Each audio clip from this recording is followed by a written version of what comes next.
waxaan halkan uga soo jeedinayaa hambalyo dhammaan ummadda Soomaaliyeed meel kasta ay joogto sanad guuradii 62aad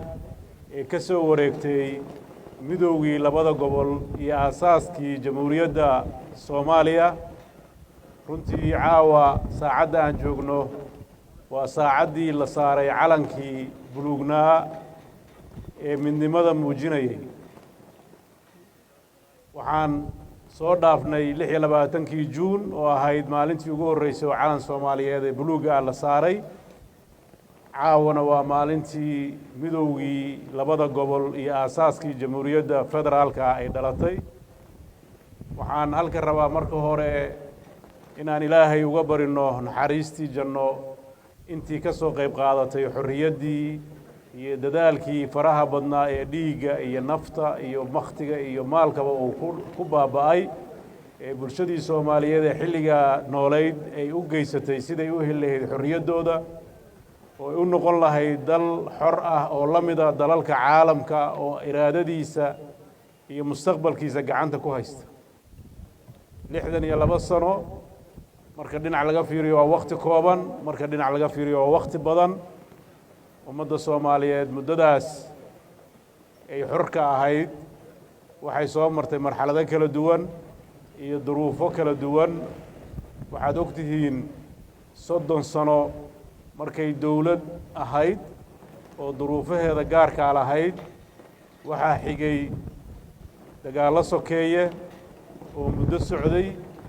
waxaa abuurmay dawlad laga soo bilaabo 2000 waxaa ilaa hadda ummadda Soomaaliyeed u dhisan dawlad federaal ah oo awooddeeda weli ay kooban tahay oo dalkii weli ay haysato dhibaatooyin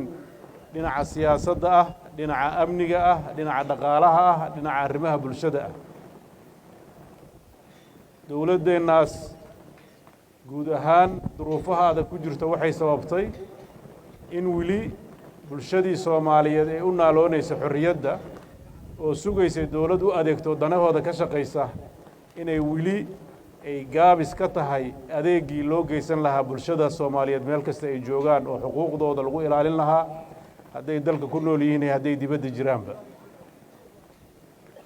wixii dhacay ka shalaayimayno iskuna canaanan mayno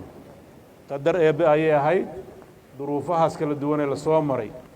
waxaana hor yaalla hadda waa mustaqbalka oo u baahan meeshii in laga ambaqaado oo bulshada Soomaaliyeed wixii ay ka sugaysay mas'uuliyiintooda inay helaan waxaad ogtihiin waxay ku soo aaday sanad guurada tani xilli duruufihii jiray ay ugu darsoomeen abaar baahsan oo geyga Soomaaliyeed iyo geeska Afrika waa cabsi looga qabo meelaha qaarkoodna ay gaartay marxalad macluul ah waxaa runtii arrintaas dadka Soomaaliyeed meel kasta ay joogaan aan halka uga dirayaa baaq inay u istaagaan kuwa dibadda jira iyo kuwa gudaha jira ee dhaqaalaha haysta sidii u gargaar lahaayeen dadka Soomaaliyeed oo badankiisa hantidoodii ay halis ku jirto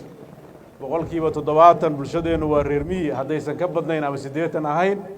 waxay ku tiirsanaayeen waa xoolaha nool hadday abaari dhacdo waxaa soo gaaraya dad badan oo hantiilayaal ahaa oo xoolo haystay ayaa maanta waxay qarka u saaran yihiin inay cayr noqdaan oo ay suuragal ahayn inay ubadkoodii iyo qoysaskoodii ay quudiyaan waxaa kaloo iyadana intii magaalooyinka jooga halis ku haysta maxaa yeelay dhaqaalaha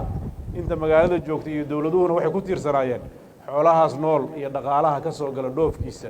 oo dad aad u fara badan oo kala duwan ay ka manaafacaadsadaan midka dhaqda kaliya duruuftu ma haysato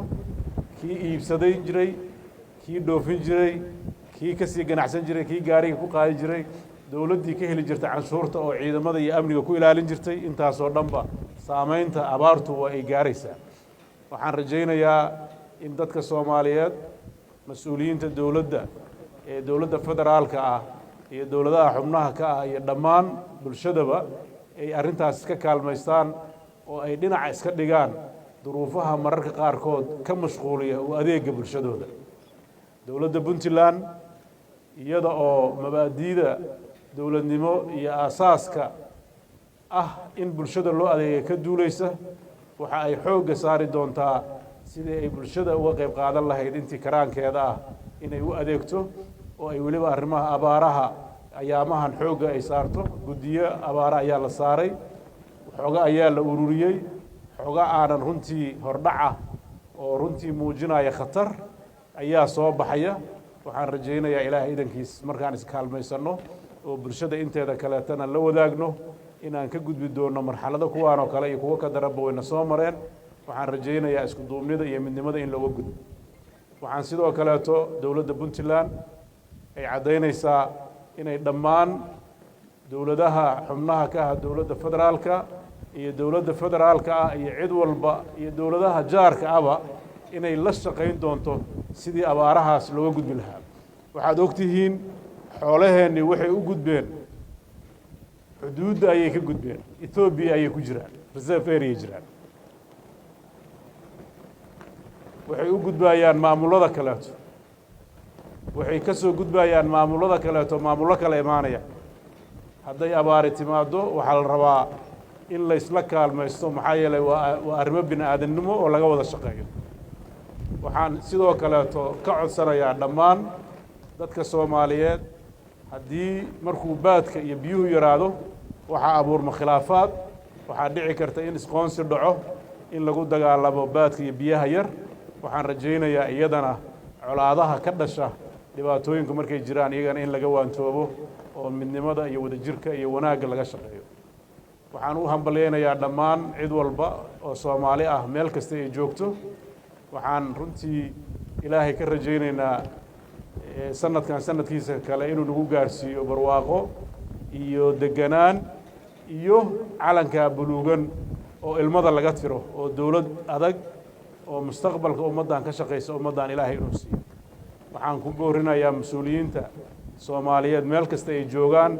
inay iska kaalmaystaan sidii ummadda loogu adeegi lahaa waxaan u hambaleynayaa dawladda ka dhalatay magaalada Muqdisho oo federaalka madaxweynaha iyo ra'iisul wasaaraha waxaan u rajaynayaa inuu ilaahay xilkooda ku asturo oo ay noqdaan kuwo u adeega bulshadooda waxaanan cadaynaynaa haddaan reer Puntland nahay dawlad ahaan iyo shacabba inaan qayb ka qaadan doono yagleelida dawladda federaalka la dhaqanka dawladaha xubnaha ka dawladda federaalka iyo dhammaan u adeegida bulshada Soomaaliyeed meel kasta ay joogto waxaan soo dhaweynaynaa cid kasta oo haddii aanu dhaano dhinaca baadka iyo biyaha u soo guura deegaanadeena inay nabad u soo degaan waxaan kaloo iyagana ka codsanaynaa haddii dadka reer Puntland ay tagaan deegaano kaleeto ay kula noolaadaan si nabad oo deganaan oo ay wada jirka ummadda Soomaaliyeed meel kasta ay joogto ay wada ilaaliyaan aad iyo aad baad u baahsantihiin maanta khudbad badan kuma aanan talagelin hambalyo weeye waxaan si gaar ugu hambalyeynayaa geesiyaasha ciidamada qalabka sida qaybahooda kala duwan ee dhaliyay xorriyadda una taagan ilaalinta difaaca iyo dadka haddana ku jira buuraha iyo deegaanada adag ee ka ilaalinaya cadawga gudaha waxaad ogtihiin Soomaaliya maanta waxa haysta waa cadow gudaha ka jira oo xag jir arrintaas ayaa ka xoog badatay ilaalintii xuduudaha maxaa yeelay badeennii iyo barigeennii iyo xuduudaheennii waa bayla dawladda Soomaaliyeed waxaa la rajaynaynaa inay ku filnaato laakiin marka ugu horeysa waa inay cadawga gudaha ee dhexdeeda jooga tabteeda yaqaana inay meel uga soo wada jeesato guul baan ii rajaynayaa horumar baan ii rajaynayaa ciidamadana si gaar ayaan u salaamayaa wassalaamu calaykum waraxmatullaahi wabarakaatu